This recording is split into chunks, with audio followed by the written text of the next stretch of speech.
Hop, mana bu o'rtanasini remont qildik. Tayyor bo'ldi bu. Hozir men bilan chiqish voltlarini ulaveraman qaytarib. Payadni qo'shganimcha cho'zib qo'ydim. Hop, o'rtaga bitta tablo qo'ydim.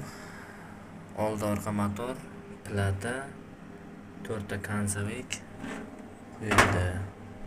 240 volt kelishi, 220 volt chiqishi.